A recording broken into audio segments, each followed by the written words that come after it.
tous, j'espère que vous allez bien. Comme vous le voyez, je reviens après une certaine période où il n'y a rien eu. C'est pas parce que j'étais en baisse spirituelle ou quoi, c'est juste que j'avais rien à dire.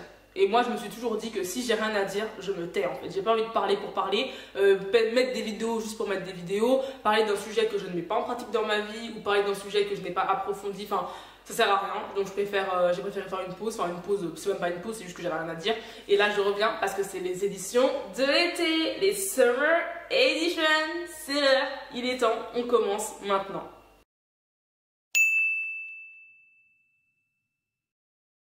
Alors pour ces Summer Edition, on va parler français. Alors pour ces éditions de l'été, j'ai décidé de faire un concept un peu particulier de une vidéo par jour. C'est un gros challenge. Comme vous pouvez le voir, je ne suis pas une personne qui poste très régulièrement, donc c'est un gros challenge, ça demande beaucoup de travail, mais j'espère que par la grâce de Dieu et par la force de Dieu, je vais réussir à tenir ce challenge jusqu'au bout, donc jusqu'au 31 juillet. Comment a commencé ce challenge? En fait, un jour, j'écoutais ce que disait Luc Dumont, donc Luc Dumont le pasteur, Luc Dumont le conducteur de louange également, pour ceux qui ne le connaissent pas. C'était Luc Dumont qui disait que chaque mois, il lisait le livre des Proverbes en entier. Comme vous le savez ou vous ne le savez pas, dans Proverbes, il y a 31 chapitres. Donc, il lisait un chapitre par jour. Donc, chaque mois, il lisait le livre des Proverbes en entier. Et dans l'année, il le lisait 12 fois. Pour ceux qui n'ont jamais lu le livre des Proverbes, c'est vraiment riche. Je vous invite à le faire parce que c'est riche. Et je m'en rendais pas compte. Enfin, je m'en suis réellement rendu compte en fait quand j'ai commencé à travailler sur ce projet de une vidéo par jour, donc un proverbe par jour.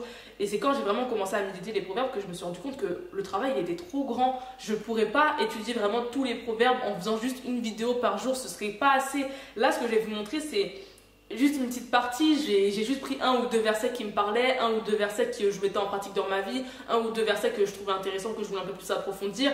Mais je pourrais jamais en fait étudier tous les versets dans une seule vidéo. Il faudrait que la vidéo elle fasse 10 heures, une journée. Bon, je sais pas en fait, je sais pas des trucs comme ça, mais le livre des proverbes, en vrai de vrai, c'est tellement riche. C'est plein d'enseignements, c'est plein de conseils pour tous les domaines de la vie. En fait, ça peut être les fréquentations, les relations amicales, les relations familiales, mais ça peut être aussi le travail, ça peut être ton comportement vis-à-vis des autres, comment tu dois te tenir dans tes engagements, dans tes finances, dans tes projets, dans ton travail. En fait, ça aborde tous les domaines de la vie. Donc nous allons commencer dès aujourd'hui, on perd pas de temps avec le chapitre numéro 1. Pour moi, le chapitre numéro 1, c'est un peu un chapitre de présentation. Moi, dans ma Bible, il est écrit comme titre de chapitre « Objectif de l'auteur ». Donc c'est un livre de présentation qui montre l'objectif, qui montre le but, qu'est-ce que c'est le livre des proverbes, comment il se constitue. Ce que j'ai compris, c'est que le livre des proverbes est un livre de conseils et d'instructions. Et s'il a sa place dans la Bible, ça veut dire que c'est important, que c'est essentiel. C'est même pas important, ouais, c'est essentiel, c'est vital pour chaque chrétien. Dans le chapitre 1, j'ai compris que la sagesse, ça s'acquiert. On ne naît pas forcément avec une sagesse surdéveloppée, une sagesse hors du commun. Ça s'acquiert, ça grandit. En fait, c'est un concept qui va grandir avec le temps. Mais il faut avouer qu'on connaît des personnes, on a l'impression qu'elles ont toujours été sages. Leur réponse, quand elles parlent, c'est la sagesse, c'est la douceur, leur manière de penser, les choix qu'ils font dans leur vie. On dirait qu'ils ne se trompent pas, ils ont toujours le bon discernement, ils font les bons choix, ils arrivent bien à entendre la voix de Dieu. On se dit, mais ouais, mais eux, ils sont nés comme ça en fait. Et moi, c'est pas, moi, je suis pas comme ça, moi, je fais des erreurs, moi, je me trompe, mais eux, ils sont toujours doux, sages, ils ont le discernement, ils ont la connaissance, ils ont l'intelligence, ils ne sont pas naïfs, ils arrivent à prendre les bonnes décisions, ils arrivent à mettre des limites, ça doit être inné chez eux. Alors que moi, ce n'est pas inné, donc je n'ai pas de sagesse. C'est faux. Peut-être que tu penses faire les bons choix, ou alors tu crois faire les bons choix, mais au final, quand tu vois les conséquences, tu te rends compte que bah non, c'était pas du tout la bonne chose à faire. Peut-être que lorsque tu parles, tu te rends compte que les mots qui sortent de ta bouche, ils manquent de douceur, ils manquent de sagesse. Peut-être que tu te considères comme quelqu'un d'impulsif et que quand quelqu'un te provoque, et ben toi, tu es obligé de réagir au quart de tour. Ou peut-être que tu as l'impression que lorsque tu parles un peu pour rien dire. Quand tu parles, c'est vide, ça manque de profondeur, ça manque de consistance. T'es là, tu vois les gens qui répondent, ils ont des belles paroles de sagesse, ils sont là pour encourager, ils sont là pour relever le faible. Et toi, quand t'es là, t'es faiblard, quoi, il te manque un peu de consistance. Mais il est dit dans Proverbe 1, versets 1 à 3, Proverbe de Salomon, fils de David, roi d'Israël, pour connaître la sagesse, l'instruction, pour comprendre les paroles de l'intelligence, pour recevoir des leçons de bon sens, de justice, d'équité, de droiture. Et lorsque l'on donne des leçons sur un concept, c'est que ça s'apprend. C'est que tu peux toujours évoluer. C'est que même si tu pars de zéro, un jour tu réussiras. Regardez quand vous apprenez à conduire. À la base, tu ne sais pas conduire. À la base, tu vois les gens qui conduisent, tu te dis mais ils savent bien conduire, comment ils font ça? Moi, je ne sais même pas passer la première. Tu prends des leçons. Et ce qui te paraissait irréalisable devient une habitude. Moi, là, c'est pareil. Les proverbes sont là pour nous donner des leçons de bon sens, de justice, d'équité et de droiture. Donc si tu penses que tu n'as pas de sagesse aujourd'hui, tu peux en avoir. Ça s'apprend, tu peux l'acquérir. Si tu te considères déjà comme quelqu'un de sage, tu peux toujours évoluer, tu peux toujours viser plus haut, tu peux toujours viser plus loin. Ça m'amène la question, qu'est-ce que la sagesse pour vous? Alors ça me rappelle un petit témoignage que je vais vous partager. Un jour j'étais au travail et je sais pas si vous avez déjà remarqué parce que dans mes vidéos ça se voit pas, mais ici j'ai une mèche blanche. Elle se voit pas trop parce que si je lâche mes cheveux il y a personne qui le voit. Mais un jour j'étais au travail donc du coup je devais avoir les cheveux relevés, attachés, je sais pas quoi. Il y a un monsieur qui rentre, il voit ma mèche et commence à me poser des questions. Est-ce que c'est de naissance? Est-ce que c'est une teinture? Est-ce que tu as déjà vu un médecin? Et bref, des questions, je sais même pas pourquoi ça le regardait, mais bon, j'ai répondu, c'était un monsieur. Et il me dit, chez moi ça c'est un signe de sagesse. Est-ce que toi, tu te considères comme quelqu'un de sage? Donc moi, bien sûr, voilà, je suis une petite nana, je suis la petite distinguette. Je dis, bah oui, je suis sage, moi je me considère comme quelqu'un de sage, je suis même très très sage, voilà. Et il me dit, ok, pour toi, c'est quoi la sagesse? Et là, je parlais plus, je savais pas c'était quoi. J'ai dit, bah, sage, c'est quand tu t'es bien, tu fais les bons choix, je savais pas trop quoi dire. Et ce monsieur m'a répondu, la sagesse, c'est savoir discerner les bons choix des mauvais. Les bonnes décisions des mauvaises, le bon comportement du mauvais comportement et savoir agir en conséquence. Je me suis dit, la sagesse, c'est pas simplement savoir ce qui était bien de ce qui était mal. C'est savoir ce qui est bien de ce qui est mal et il y a une action derrière. Et t'agis. C'est pas simplement, ouais, je sais que là c'est le bon chemin, mais bon là je vais aller là. Non, tu sais que c'est le bon chemin et tu choisis de prendre le bon chemin. Et c'est ça la sagesse. Et pour savoir ce qui est bien et mal, il faut avoir la connaissance. Donc deuxième question, qu'est-ce que la connaissance? Verbe 1 au verset 5, il est écrit que le sage écoute et il augmentera son savoir. Donc pour écouter, il faut savoir se taire. Nous devons apprendre à nous taire et à écouter les autres en gardant en tête que nous n'avons pas toute la connaissance. On n'a pas toute l'expérience possible, on n'a pas vécu 1000 vies, donc on a une vision de la vie très restreinte et les autres peuvent beaucoup nous apprendre. Les autres peuvent nous aider à augmenter notre connaissance, à augmenter notre savoir. Honnêtement, moi je me considère pas comme une fille ayant beaucoup de culture générale. C'est pas que je me rabaisse, c'est pas une critique envers moi-même, enfin si c'est une critique, mais c'est une critique assez objective. Je me considère pas comme quelqu'un avec beaucoup de culture, avec beaucoup de connaissances, parce que je suis une fille qui reste très concentrée sur sa vie et sur ce qui l'intéresse. Moi je m'intéresse à ce qui m'intéresse, j'apprends sur ce qui m'intéresse, mais je vais pas aller apprendre, je n'allais pas apprendre sur différentes choses qui ne sont pas dans mes valeurs, dans mes concepts, dans ceci, dans cela. Ces derniers temps, j'essaye de un peu plus m'ouvrir sur le monde. Et lorsque les gens me parlent et me disent « Ah, mais tu connais pas ça, mais tu vis dans une grotte, mais t'as pas de culture. » Mais au lieu de me braquer et de commencer à parler, essayer de me défendre, je me tais. Je dis juste « Bah non, je connais pas, explique-moi. » Que le sage écoute et il augmentera son savoir. Nous devons apprendre à nous taire et à écouter. Nous devons apprendre à nous taire et à laisser les autres nous enseigner. Même si parfois c'est frustrant de voir qu'on connaît rien, qu'on n'a pas de culture, c'est pas grave. Que le sage écoute et il augmentera son savoir.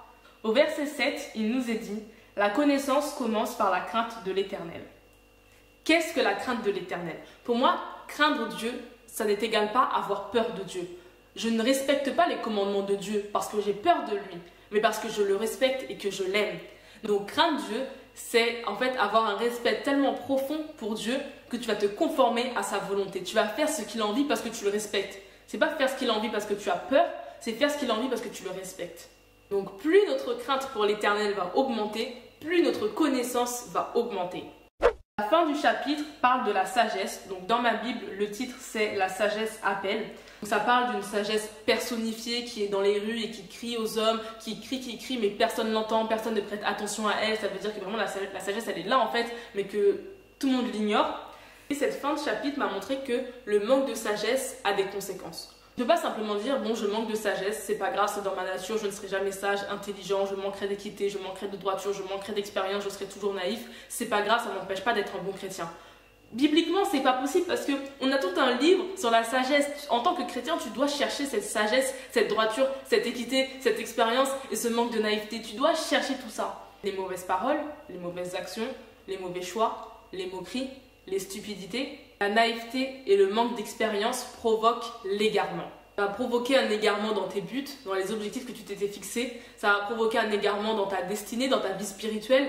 Mais ça peut provoquer un égarement en fait dans n'importe quel domaine de ta vie. Tu prends tes finances, les mauvais choix, les mauvaises décisions, ça peut provoquer un égarement. Tu prends tes relations familiales avec tes enfants, ton mari, tes parents, tes frères, tes sœurs, les mauvaises paroles, les moqueries, ça peut provoquer un égarement. Tu prends ta vie professionnelle. La naïveté, ça peut provoquer un égarement. Pour moi, l'égarement, c'est l'étape numéro 1. Après, pour aller plus loin que l'égarement, ça peut provoquer ta perte. Donc, c'est même pas que tu t'égares, c'est que carrément, tu es perdu. Parce que tu as manqué de sagesse, tu t'es retrouvé dans un endroit que tu ne connais pas, tu es totalement perdu. Et pour aller encore plus loin, ça peut provoquer la mort. Donc, ça peut être la mort spirituelle, ça peut être la mort émotionnelle, ça peut être la mort... comment ça s'appelle par exemple? Ça peut être la mort psychologique. Comme ça peut être la mort physique au final. Vous voyez, vous pouvez être totalement mort. Genre vos mauvais choix, vos mauvaises décisions, ça peut vous tuer. Genre physiquement, vous êtes là, mais dans votre tête, vous n'êtes plus là. Spirituellement, vous êtes HS. Ou encore pire, bah, vous mourrez, votre corps meurt en fait. Le manque de sagesse, les mauvaises décisions, les mauvais choix, ça a des conséquences qu'il faudra assumer. Et pourquoi? Parce qu'à un moment donné, il sera trop tard. Tu ne peux pas, pour moi, remettre constamment à plus tard, oui, je vais chercher la sagesse demain, je chercherai la sagesse demain, je chercherai la sagesse demain. Tu ne peux pas faire ça tous les jours de ta vie. À un moment donné, il va falloir t'arrêter de te dire, bon là, maintenant, il va falloir que je commence à être en quête d'intelligence, à être en quête d'expérience, de connaissance. Il faut que je cherche le droit, la justice, l'équité. Il faut que je cherche ces choses parce que c'est les choses qui sont dans la Bible, c'est les choses du royaume en fait. Il faut que je cherche dans ma vie de chrétien pour ne pas me perdre, pour ne pas m'égarer, pour ne pas trouver la mort. En fait, il faut que je fasse attention, il faut que je veille, il faut que je prie. Réveille-toi, toi qui dors, réveille-toi entre les morts. Tu ne peux pas passer ta vie à dormir, tu ne peux pas passer ta vie à te reposer, à te dire je chercherai ça plus tard, c'est pour une autre vie, ce sera pour quand je serai plus tranquille. Cherche-le maintenant, un jour il sera peut-être trop tard. Et maintenant, les dernières questions que je veux poser, c'est toi maintenant, aujourd'hui, dans ton niveau de sagesse, tu sais toi si tu as beaucoup de sagesse, si tu en manques, si tu en voudrais plus, si ça te suffit, peu importe, fais le point sur ta sagesse et dis-toi, est-ce que ça me suffit? Ou est-ce que j'aurais besoin de plus de sagesse parce que là je suis en train de m'égarer, là je suis en train de me perdre, là je suis en train de courir à la mort, là que mentalement je commence à mourir, psychologiquement je commence à mourir, spirituellement il n'y a plus rien qui va parce que je manque de sagesse, parce que je fais constamment les mauvais choix, parce que je prends des mauvais chemins, parce que je suis dans la moquerie, parce que je suis trop naïf, parce que je manque d'expérience. Là je suis en train de m'égarer, je suis en train de me perdre et je cours à la mort. Si ta réponse elle est plutôt comme ça, et ben dans ce cas-là il est temps de te réveiller.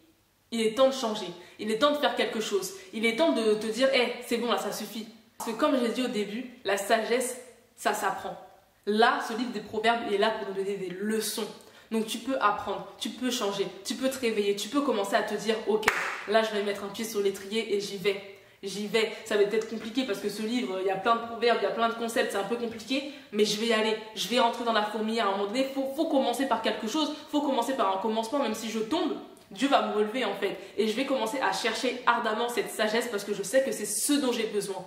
Je sais que s'il y a un livre entier dédié à la sagesse dans la Bible, c'est que c'est essentiel. C'est même pas essentiel, je dirais même c'est vital. C'est vital pour la vie d'un chrétien d'avoir cette sagesse, d'avoir cette connaissance, cette intelligence, cette droiture, cette équité, d'avoir cette équité, d'avoir ce manque de naïveté, d'avoir cette expérience. C'est essentiel, c'est vital pour un chrétien.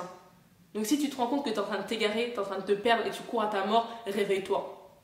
Voilà, j'espère que cette première vidéo vous aura plu. On se retrouve demain. En attendant, moi je vous fais plein de bisous et soyez bénis!